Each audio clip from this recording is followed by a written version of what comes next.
Good morning, students. So this is lecture 3 of chapter number 2, Federalism, of class 10, subject civics. So in the previous two lectures, we have talked a lot about federalism and on various topics as well. So basically in the first lecture, we have talked about what is federalism, its objectives and features, and in lecture number 2, we have talked about how India is a federal country and how this federalism is practiced all around us and with different how it is implemented. So in this particular lecture, what we are going to study will be these topics that we are going to cover in this lecture.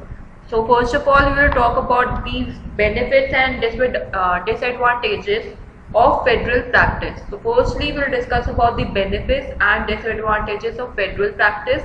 Then we will discuss about the linguistic diversity of India.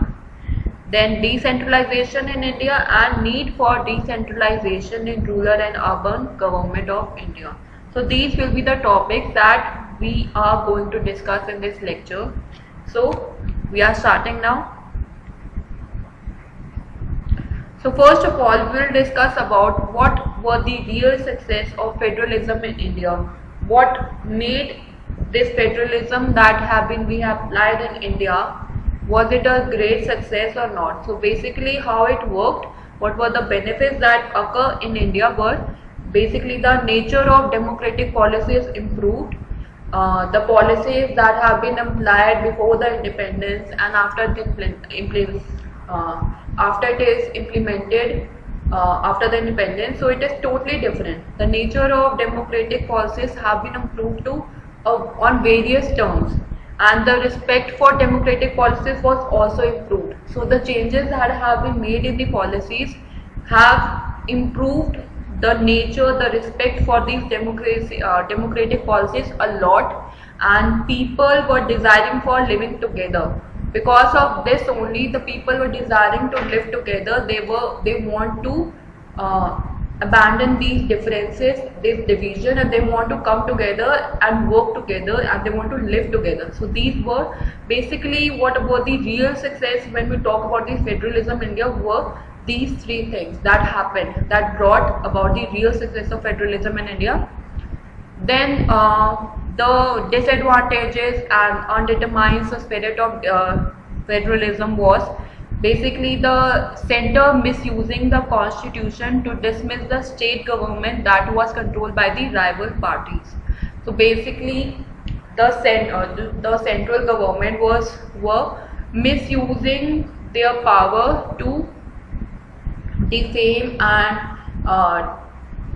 undermine the powers of the state government, which are controlled by the rival party. So if they are from the opposite party, so if the central party is the main one, they are defaming the powers of the state government, and they want to control the entire system of the state government as well. So basically they were ruling it and they are misusing their powers at that point of time, and these coalition governments led to a new culture of power sharing and the respect for the autonomy of state governments.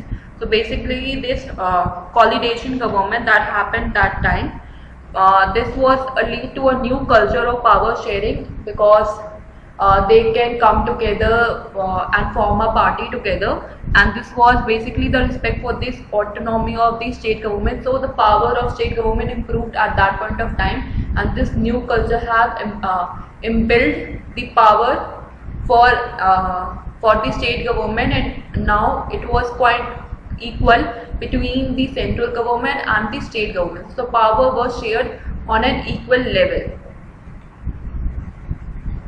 Now we'll talk about the linguistic diversity in India. So basically, as you all know, there are multiple languages in India, and the latest information that have been discovered from the census of India held in 1991, it was recorded that there are more than 1500 distinct languages which people mention as their mother tongues basically. So in the census of India, which was held in 1991, it was recorded that there are more than 1500 distinct languages are there, which people have said and mentioned that they are their mother tongues. They are their official languages. So you can't even imagine 1500 languages as a whole. Then these languages were also grouped together under some major languages. After that, these many of these languages were grouped together, like merged together as some major languages. For example, the languages like Bhojpuri,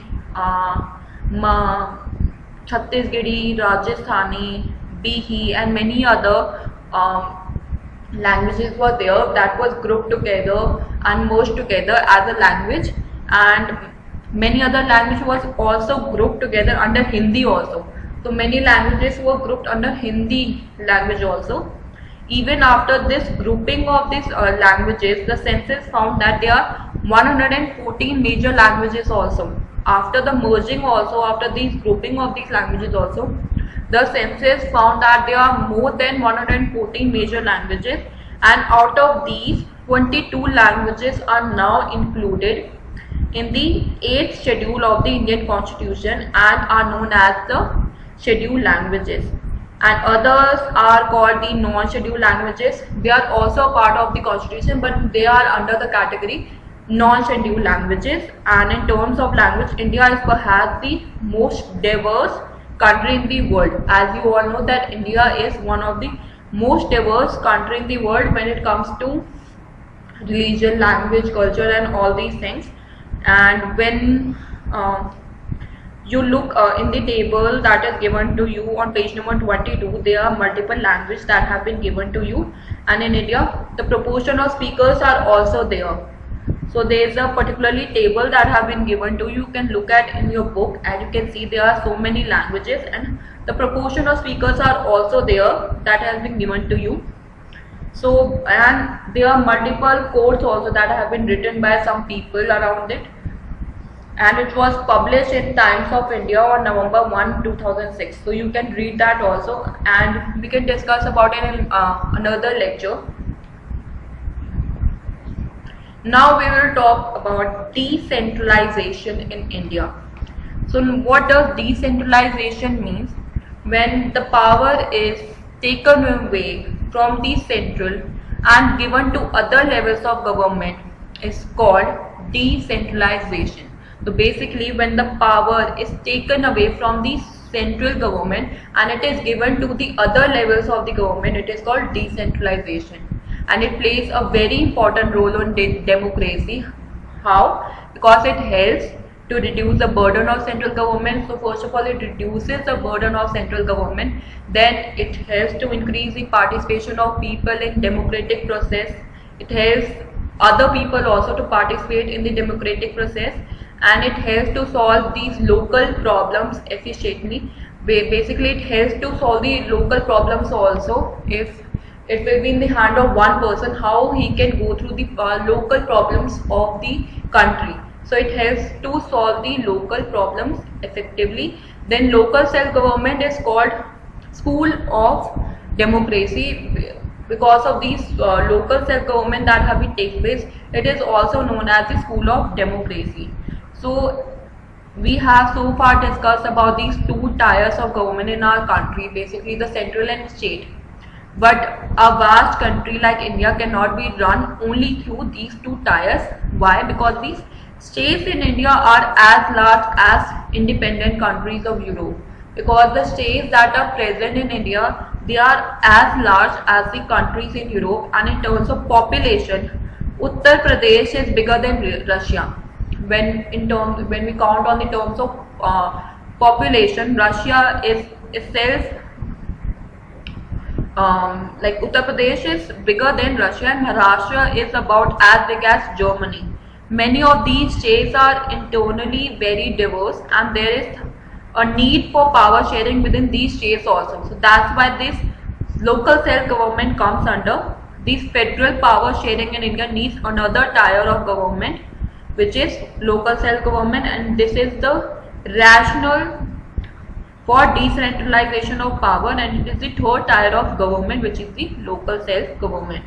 When power is taken away from the central and state government, it is given to the local government, which is known as the decentralization. So the basic idea behind decentralization was that there are a large number of problems and issues which are best settled at the local level, and people have better knowledge of problems in their locality. So these also have the better ideas on where to spend money and how to manage things more efficiently. So besides of all this, at the local level, it is possible for the people to directly participate in decision making. This helps to inculcate a habit of democratic participation, and this local government is the best way to realize one important principle of democracy, which is local self-government. Now we'll talk about why there is a need of this decentralization in our constitution, how local self-government has been given more powers. So how it is given more powers? The act was passed in 1992 to empower the third level. So it was around 1992 the act was passed to empower this third level, where they have got regular elections, they have certain regular elections, and they have certain reservations to SC and ST groups, 1/3 of reservation given to women, and the states were to aid financially to this LCG, and the separate state election commission was also formed. So these were the powers that have been given to the decentralization, these local self-government basically. Now we can talk about the structure of these local government. Before that, I can talk about why there is a need of decentralization was recognized in our constitution, because there have been several attempts to decentralize power to the levels of villages and towns, and the panchayats in villages and municipalities in urban areas were set up in all the states, but these were directly under the control of state governments only. And when the elections of these local governments were held, the local government did not have any power or resources of their own. So there was a little decentralization in effective terms. When after that the constitution were made, and they have made it mandatory to hold regular elections in local government, and the seats were also reserved in the election body for the executive heads of their institutions for the scheduled caste and scheduled tribes and other backward classes also. Now about this local government in India, when we talk about it is divided into rural self-government and urban self-government. When we talk about this rural self-government, Zilla Parishad, it is a district level. As firstly it is divided into 3 levels. So first is Zilla Parishad, the second is Block Samiti and Panchayati Samiti, and the third is Village Panchayat. So the rural self-government is divided into these 3 categories. The first one is Zilla Parishad, which is a district level. The political head is called ZP, chairman, who contains the member of the elected by these Block Samiti, and the membership also given to the MP and MLA of that particular district. So that is the Zilla Parishad. The opportunity is given to the local people around them, and they are giving the title of MLA of that particular district. Now these Block Samiti and Panchayati Samiti, it is a block or taluka level. Basically the political head is called the Panchayat Samiti chairman, and it contains the members elected by this village panchayat. And the third one is this village panchayat.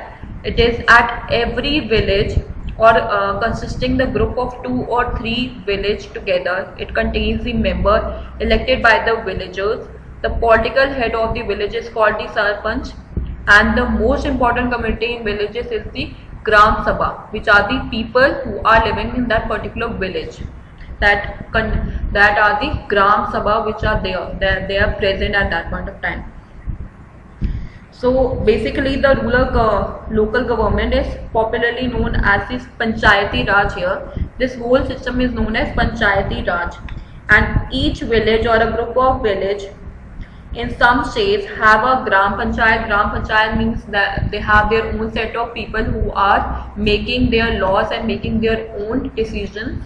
And this is a council consisting of several ward members, often called panch. They are 5 members. They are elected as the sarpanch of the particular village, and a president or sarpanch is, they are directly elected by the adult population living in that ward or a village. The people who are living in the village, they can elect the sarpanch of that particular village, and it is a decision making body for the entire village. He is the decision making authority. It has been given all the powers to them, and the panchayat works under the overall supervision of the Gram Sabha. So he is the only supervisor who takes all the works and given all the works to this Gram Sabha. Then all the voters in the villages are its members, and it has to meet at least twice or thrice in a year to approve the annual budget of the Gram Panchayat and to review the performance of this Gram Panchayat.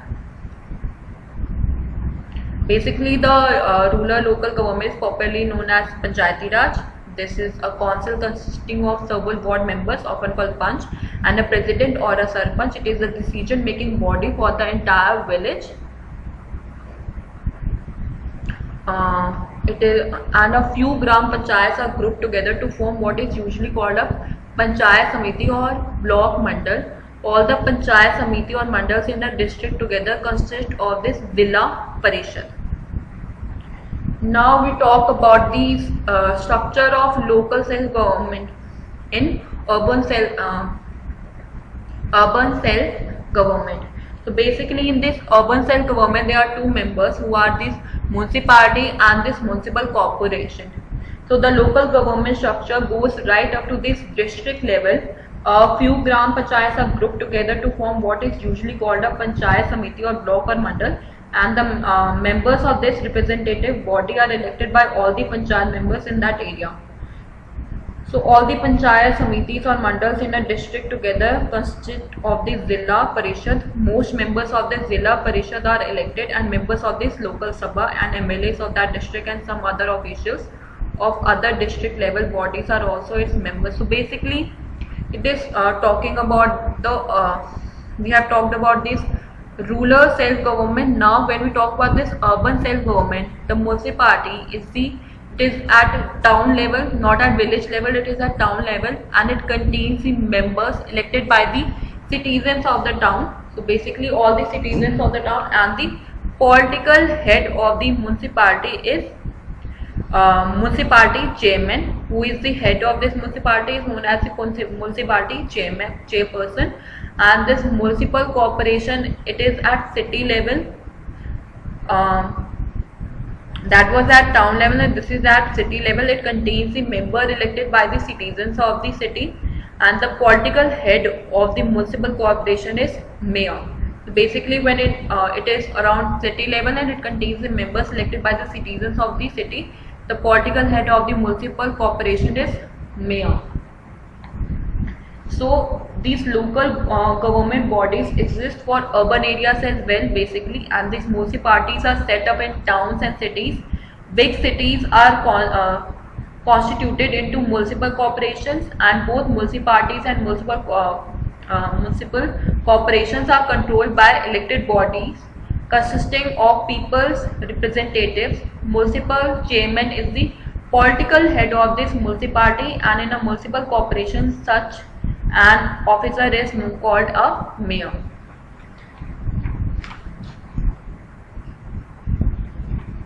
We have talked about this, so you bet about municipality and municipal corporation.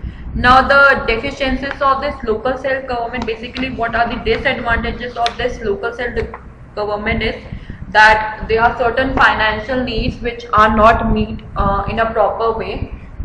So basically they are working on their own, so they need some financial security also, but there are certain deficiency, or we can say they didn't get some proper financial needs to fulfill everyone's needs. They are living in a village or in the township, and there are certain irregular meetings also. So basically they have not certain proper meetings that have been held in these local self-government. So people who are having problems, they can't share it on a go. They have to maintain a certain distance from these things. And thirdly, the women in active participation. So women are not, they are not taking women in taking the active participation in their decision making. Women are always excluding, and they are not even giving them proper rights to vote also in some of the districts and villages. So women are not getting any sort of rights here. So these are few of the deficiencies of this local self-government also. So that's it for this lecture. Now we can discuss about the homework solution that I have given you. So the first question that I have given you was the NCERT question number 1, which was given on page number 27. So there you have to locate the following states on the blank outline political map of India. So this is the political map of India, and you have to say the following states. So basically the states are Manipur, Sikkim, Chhattisgarh and Goa. So as you can see here, where is Manipur? So basically Manipur is in the northeast side, which is in between of Nagaland and Mizoram. And Sikkim is slightly aside from Bhutan and above Bihar. Then Chhattisgarh is between Madhya Pradesh and Odisha, and Goa is between Karnataka and Maharashtra, a small where it is written Goa.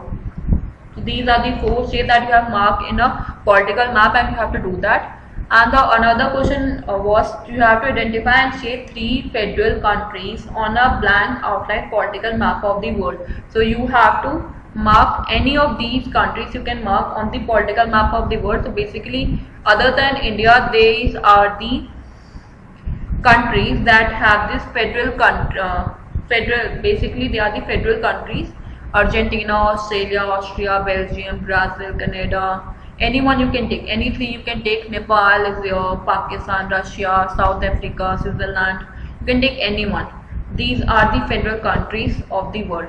So basically your homework for this lecture is that you have to read the chapter again, and you have to do NCERT question number 3, 4, 5 and 6 as homework. And if you have any queries, you can ask me on the website itself, on the students inquiry option that I have given to you in the website, or in the comment section also. You can ask any question, any query you have on any topic. So thank you so much class.